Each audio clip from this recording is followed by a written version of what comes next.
আসসালামু আলাইকুম। নতুন আমি ব্লগ নিয়ে চলে এলাম। মাছের ডিমের টক ঝাল গ্রেভি।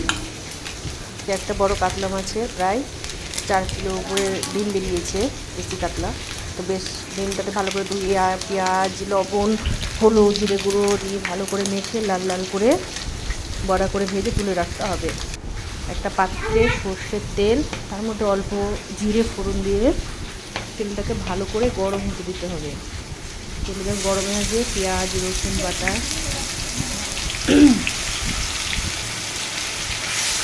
আমাদের বাঙালি স্টাইলে টক মাছের ডিমের ভালো করে কষতে হবে। এখন একটু তেল ছেড়ে আসবে। টমেটো কুচি প্রায় 1 থেকে 1.5টা, ছোটো টমেটো, বড় হলে একটা দিয়ে ভালো করে কষাতে হবে।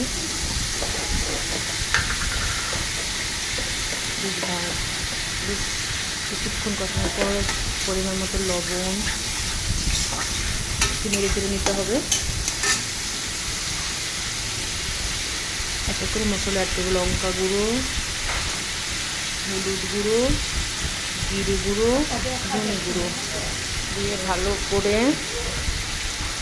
কষাতে হবে যতক্ষণ না তেল ছেড়ে আসে সাইড থেকে। দেখুন কি সুন্দর তেল ছাড়তে লেগেছে। এখন তেল ছেড়ে আসবে, মশলাটা কড়াই গা থেকে উঠে আসবে, ছেড়ে যাবে সাইড থেকে। দেখুন কি সুন্দর তেল ছাড়তে শুরু করেছে। রান্না প্রায় শেষের দিকে আমাদের।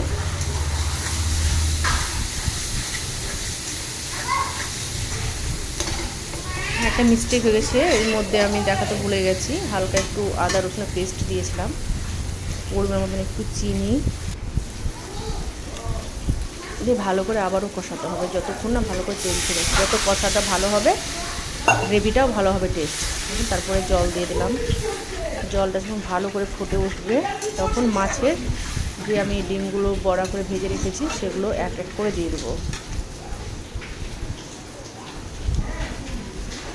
যতক্ষণ না ফুটে উঠে তখন আমাদের অপেক্ষা করতে হবে।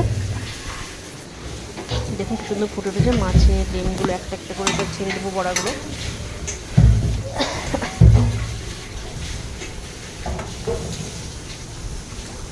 আমি তো সেভাবে তো ভিডিও করতে ভালো পারি না, বা জানি না, আমার ছেলের শখের জন্য করা।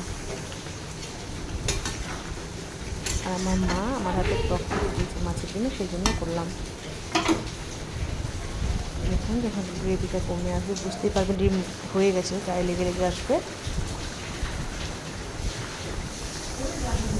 দেখে দেবেন লবণ ঝাল বা কিছু লাগলে প্রথম মতন দিয়ে দেবেন। দেখুন হয়ে গেছে। আসসালামু আলাইকুম।